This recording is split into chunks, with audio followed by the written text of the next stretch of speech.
온 세상 구원할 구세주 당신께서 이 땅에 오신 그날을 기다리고 있습니다. 그날을 우리가 기억하며 오늘 우리 가운데 계신 주님을 고백하며 살고 있습니다. 주님, 아무리 세상이 발달해도 인간의 죄악만큼은 없앨 수가 없습니다. 어서 오시어서 이 불완전한 역사를 완성하여 주시고 미움과 다툼과 전쟁이 끊이지 않는 이 세상을 끝내주시고 평화의 낙원이 이루어지게 하옵소서. 오늘 주님 말씀을 사모하며 기다려오니 말씀하여 주시고 말씀대로 사는 복된 하루 되게 하옵소서. 예수님 이름으로 기도합니다. 아멘. 오늘 말씀 누가복음 8장 19절로 21절입니다. 누가복음 8장 19절로 21절 교독하겠습니다. 예수의 어머니와 그 동생들이 왔으나 무리로 인하여 가까이 하지 못하니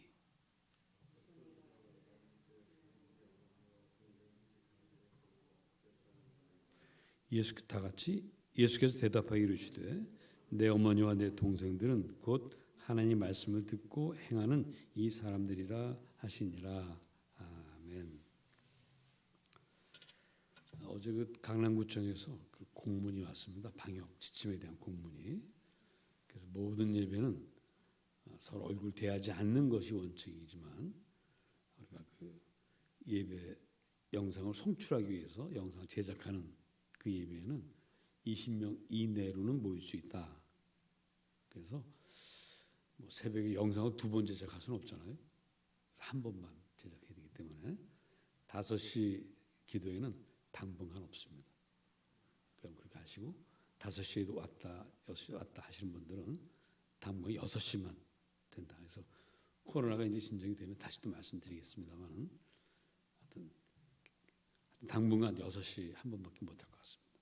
그렇게 하시고 내일도 6시에 오시면 되겠습니다. 예수님 어머니와 동생들이 찾아왔어요. 왜 찾아왔어요? 집에 안 오니까.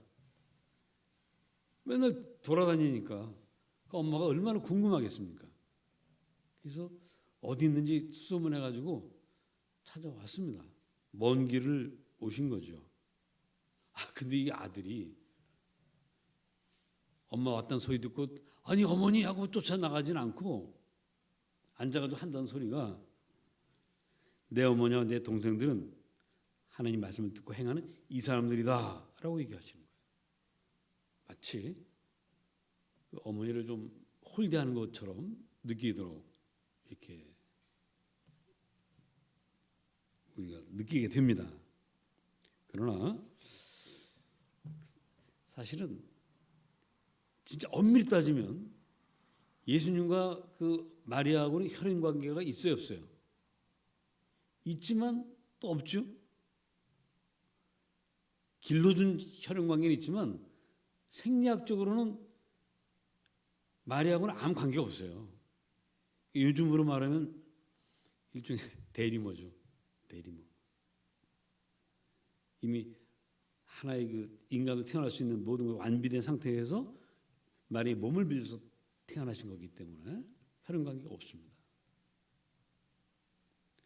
그래서 주님은 혈연 관계가 중요한 것이 아니라 하나님 말씀대로 살아가는 영적 관계가 중요하다는 것을 말씀하시는 거예요.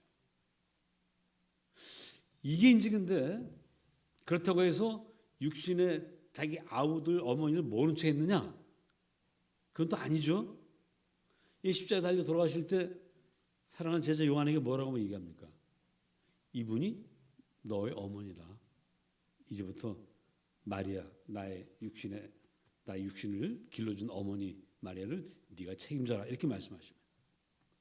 곳곳에서 그 가족에 대한 사랑이 엿보여요. 엿보입니다.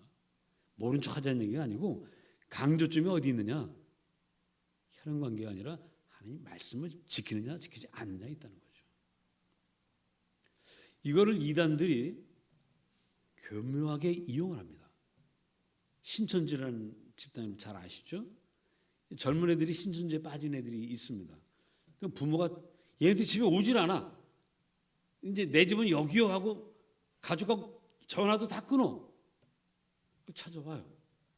야, 엄마 왔다. 안 나와. 왜 안 나와? 이분들이 내 어머니고 이분들이 내 동생들이고 내 형이다. 성경에 있지 않느냐? 이러면서 이제 그 얘기한다는 거죠. 그러나 그건 절대 그렇지 않습니다. 이렇게 오늘 이 말씀을 듣고 어머니와 아우들이 섭섭해서 다시는 내 형을 안 본다, 내 아들 안 본다 이러진 않았어요.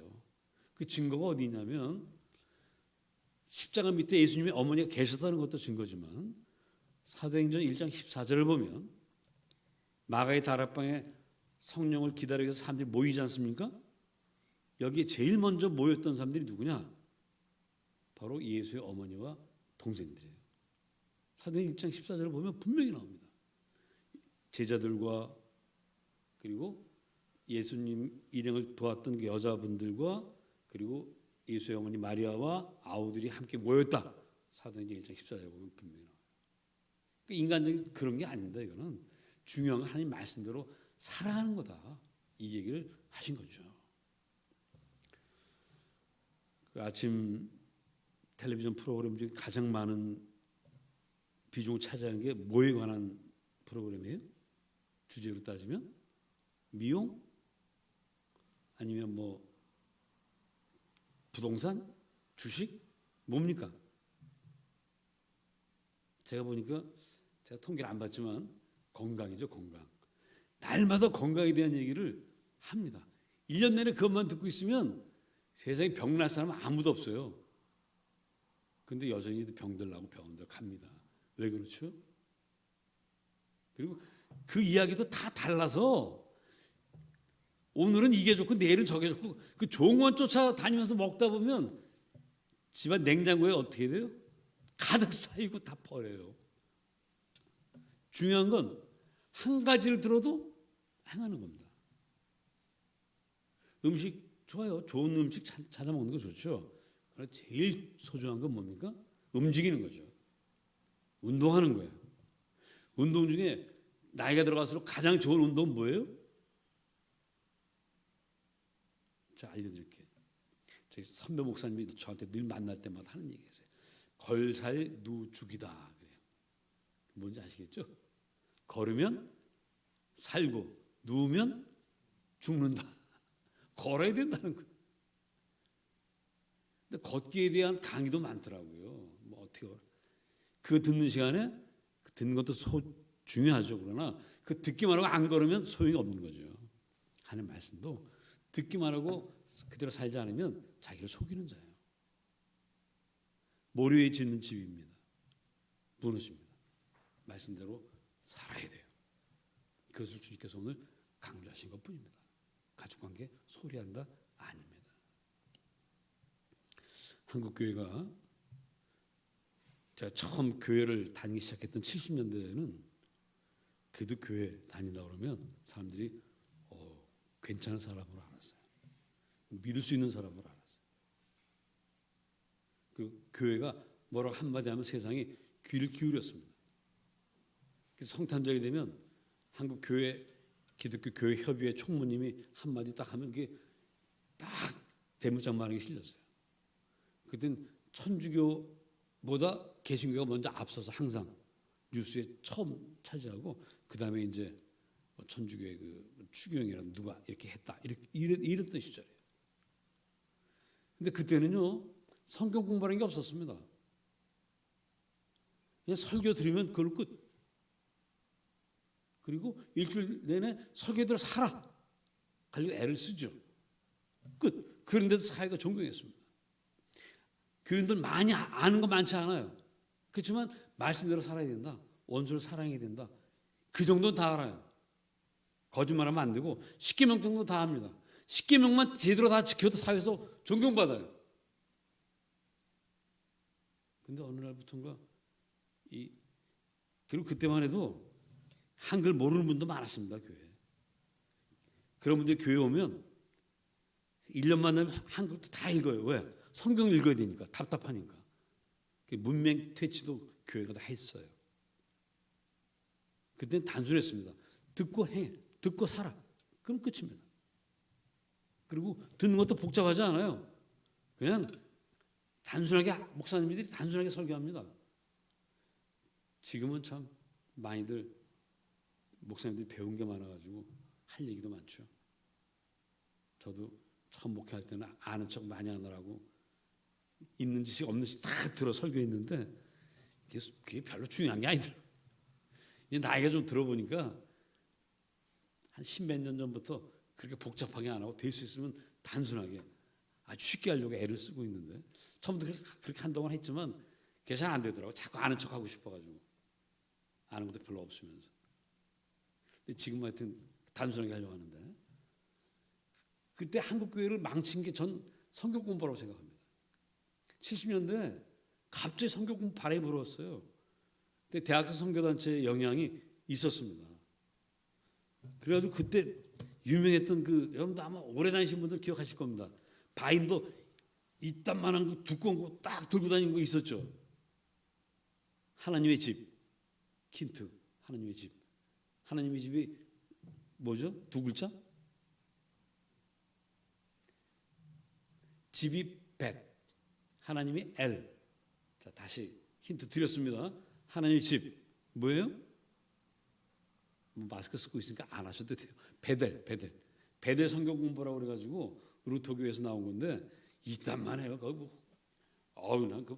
난 너무 어려워서 공부도 못했어. 난 그거 안 했어. 이러고 들고 다니면서 공부하는 건 좋아. 근데 그때 보니까 그 들고 다니는 사람들은요, 그 자기들은 특권층인 줄 알아. 공부한다 이게 성경 공부. 그때부터 한국가 타락해 시작한 게 아닌가. 전 그렇게 혼자 생각해 봅니다. 왜? 아는 건 굉장히 많아졌는데 몸으로 안 살기 시작했어요. 제 한국 교회가 70년대만큼 존경받습니까? 못 받아요. 세상 사람들이 교회 다니는 사람들한테 옛날에 그때 그런 얘기 안 했어. 요즘 뭐라고 그래요? 저것들 천국 못 갈 거야. 간다고 해도 뭐만 가요? 입만 동동 떠서 갈 거야. 입만 살아가지고 말씀대로 사는 게 중요합니다. 한 가지 알아도 한 가지 실천하는 게 중요하지. 10가지 알고 10가지 하나도 못하는 것보다 한 가지 알고 한 가지 실천하는 게 더 소중한 거죠. 주님은 오늘 그 얘기를 하신 겁니다. 다시 한번 우리 21절 다 읽어봅시다. 시작. 예수께서 대답하여 이르시되 내 어머니와 내 동생들은 곧 하나님의 말씀을 듣고 행하는 이 사람들이라.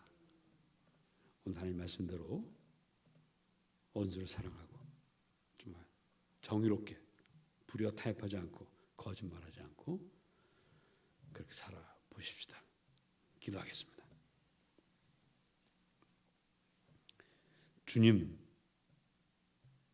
당신 말씀을 소홀히 듣는 자들 되지 않게 하옵소서. 한 말씀을 들어도 그 무게를 느끼며 그 말씀대로 살기를 힘쓰는 주님의 자녀들 되게 하옵소서. 오늘도 저희들 그렇게 살아보겠습니다. 성령님이여 우리를 도와 주옵소서. 코로나19와 싸우고 있는 의료진들을 지켜주시고 백신과 치료자가 속히 모든 이들에게 모든 이들이 주사 맞고 건강하게 살아갈 수 있게 하여 주옵소서. 예수님 이름으로 기도합니다. 아멘. 하늘에 계신 우리 아버지여, 이름이 거룩히 여김을 받으시오며 나라의 마옵시며 뜻이 하늘에서 이룬 것 같이 땅에서도 이루어지이다. 오늘날 우리에게 일용할 양식을 주옵시고 우리가 우리에게 죄진 자를 사해 준 것 같이 우리 죄를 사해 주옵시고 우리를 시험에 들게 하지 마옵시며 다만 에서 구하옵소서. 내가 나라와 권세와 영광이 아버지께 영원히 싸움나이다. 아멘.